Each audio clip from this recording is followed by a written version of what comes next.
제가 지난번에 이제 체코에서 이제 독일 쪽으로 이제 가는 그 이제 국경 쪽에 가다 보니까 제가 막 이제 운전하고 가는데 완전 시골길인데 가다 보니까 그 시야에 이 공동 묘지가 보이더라고요. 그래서 바로 차를 멈추고 사진들을 몇 장 찍었는데 보니까 뭐 유럽 쪽이라서 그런지 전부 다 특징이 뭐냐? 사진 한번 보여주세요. 십자가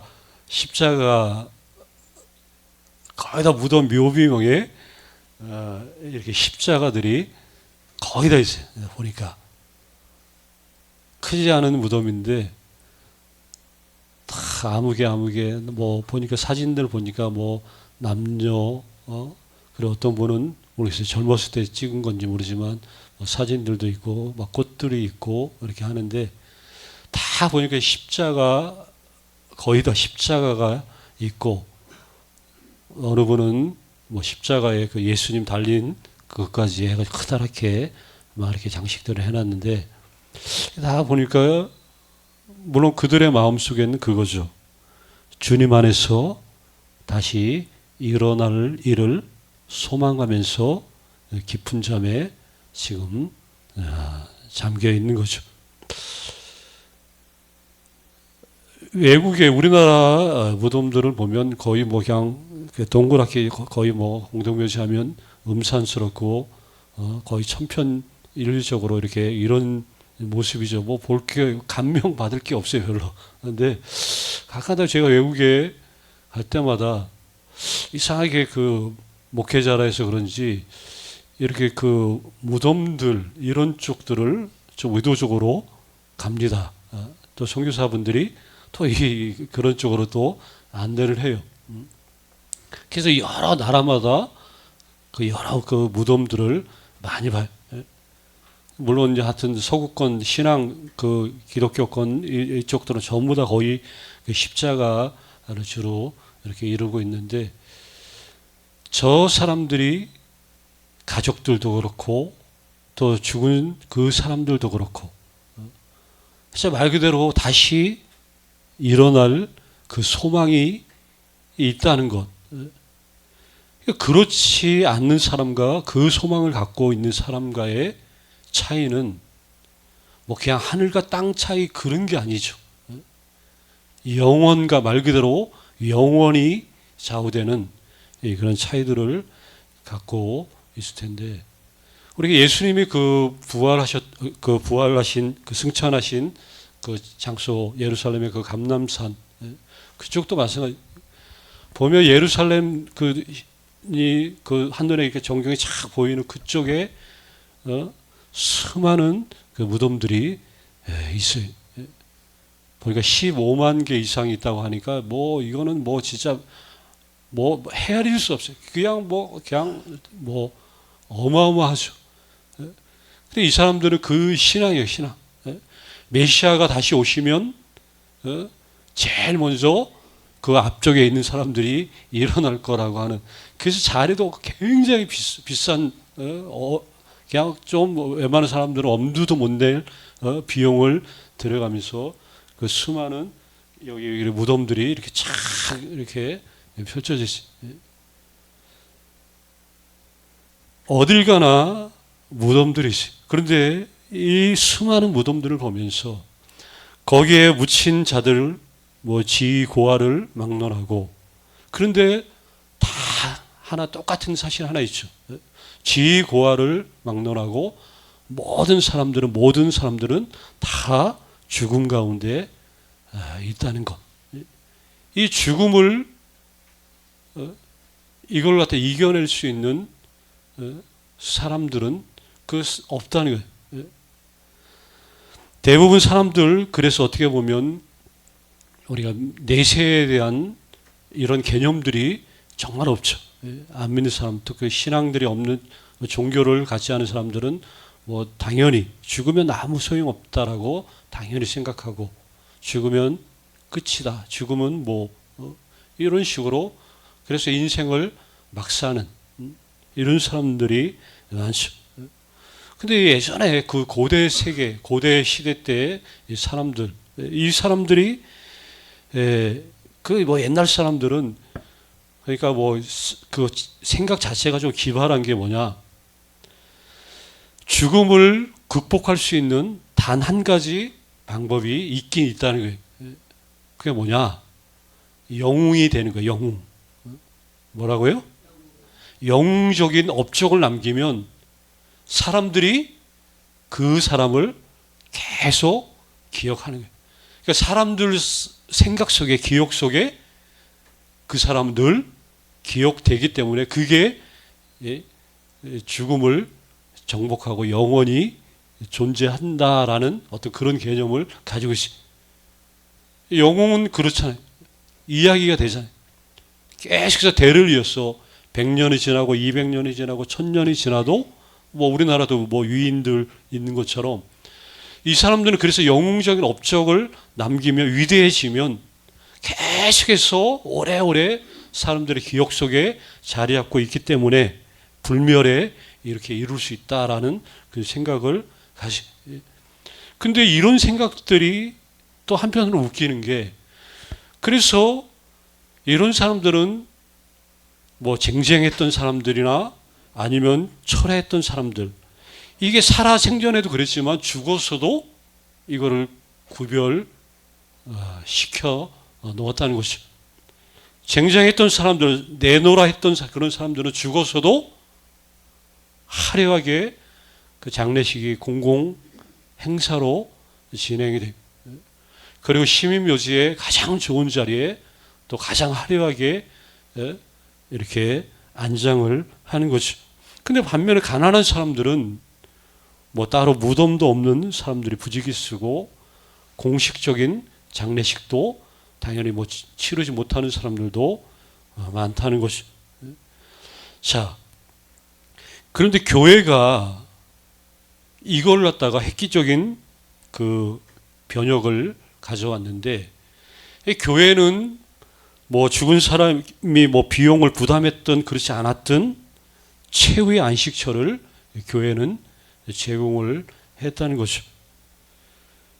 옛날에 그 로마 시대 그 당시 로마 법의 가장 오래된 로마 법에 의하면 로마 시내 안에는 이 시신을 매장하거나 이렇게 화장을 할 수 없다라고 이게 법으로 만들어졌어요.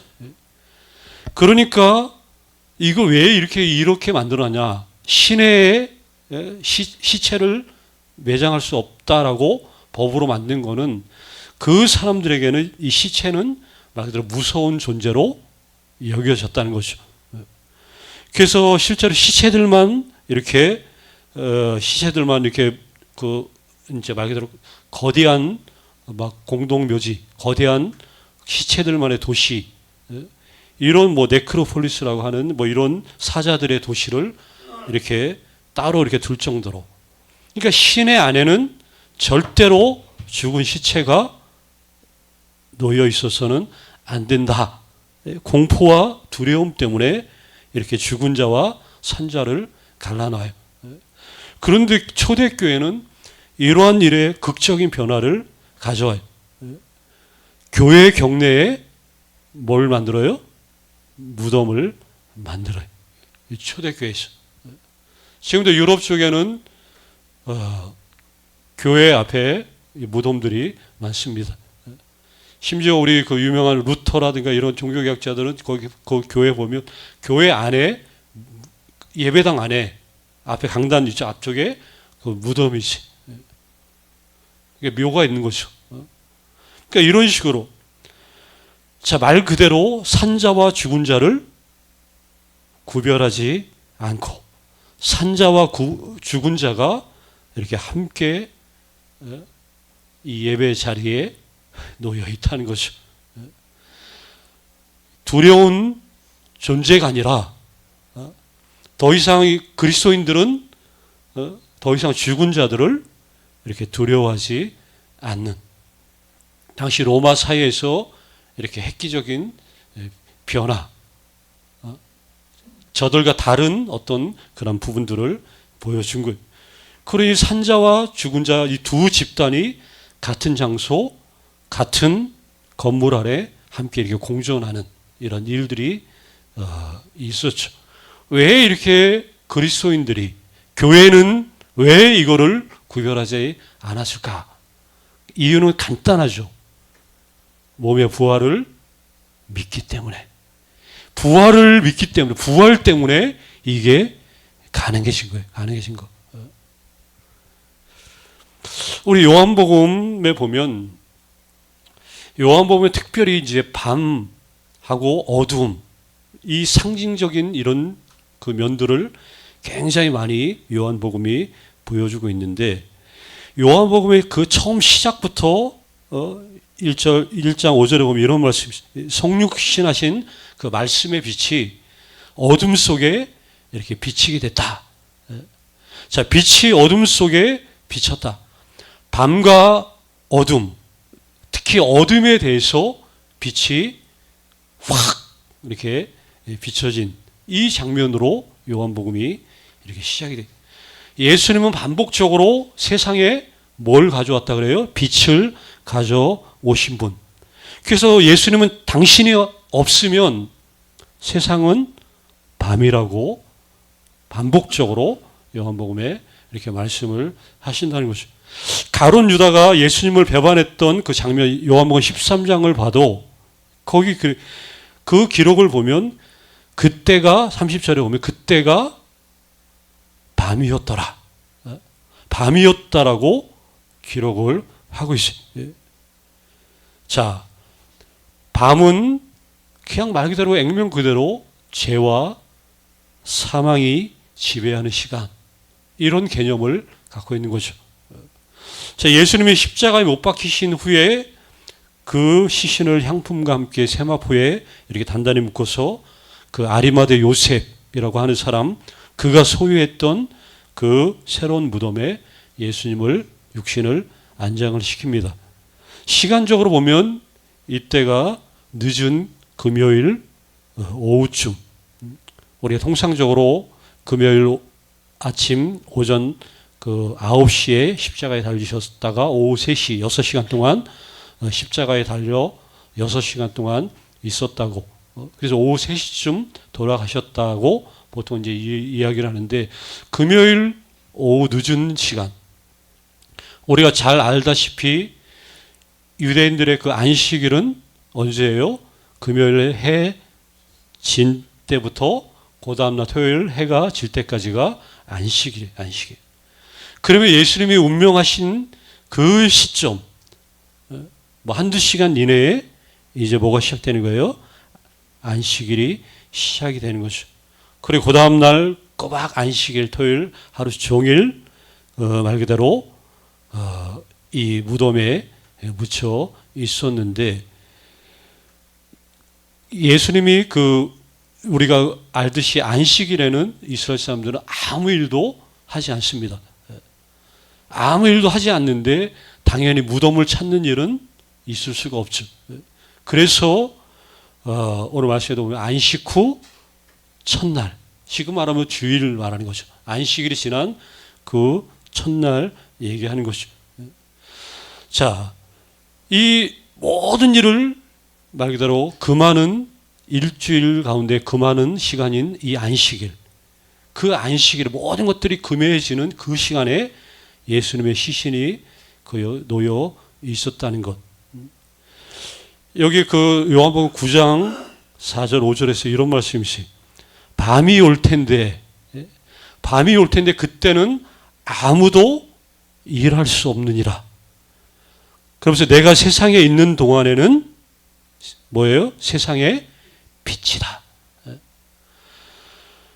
당신이 계시는 동안은 세상은 환한 낮이라는 거다.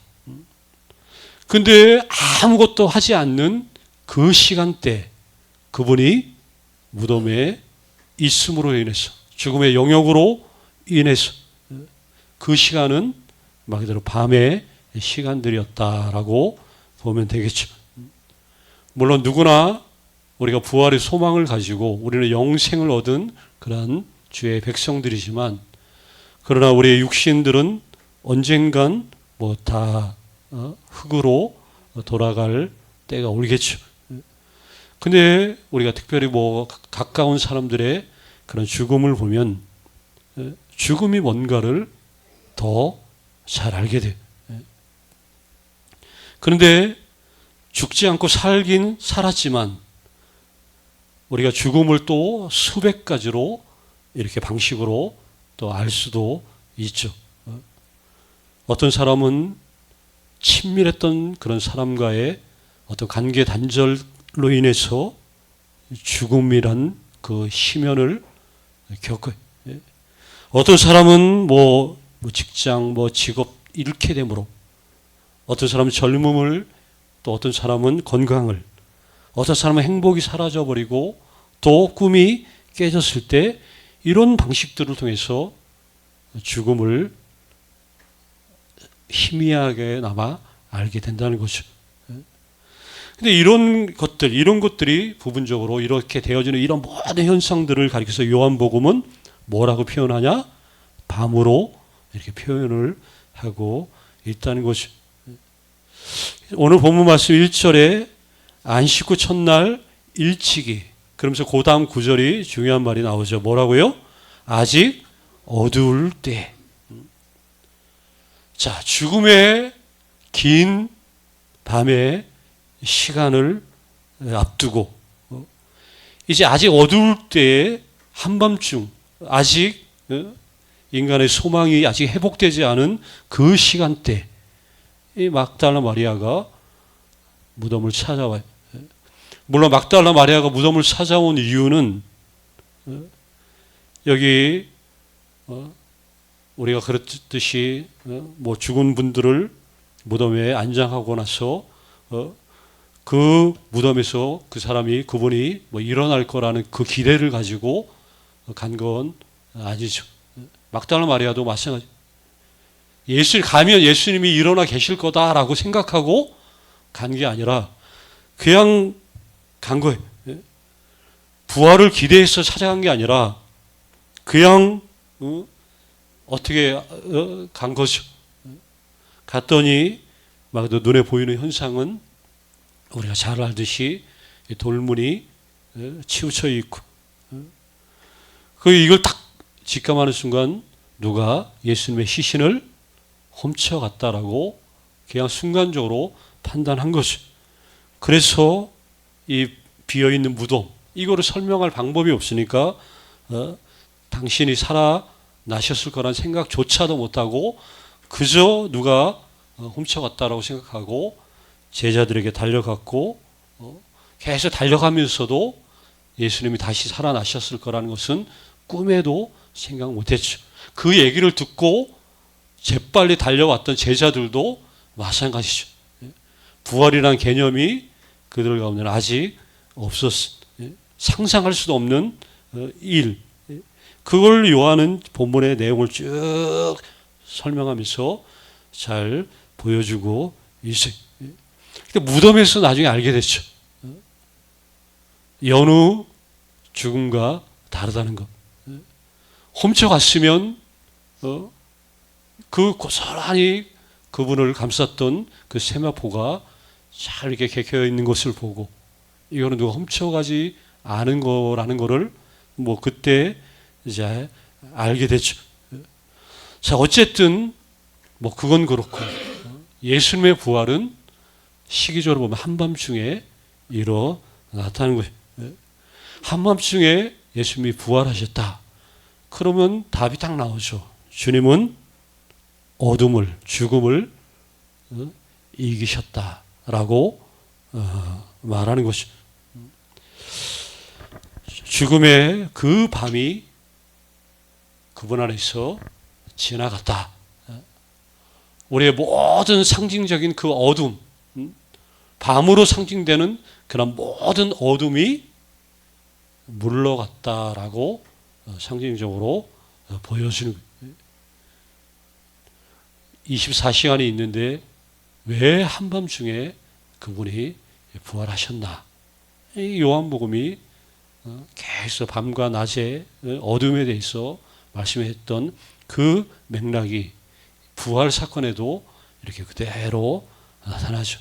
그렇다면 이 죽음의 밤이 지났다면 어둠이 물러가고 우리가 죽음을 맛볼 만한 모든 그런 불행과 고통들이 잠재적으로 물리쳤다면, 그러면 뭐 우리가 이제 어떻게 이거에 대해서 반응할까?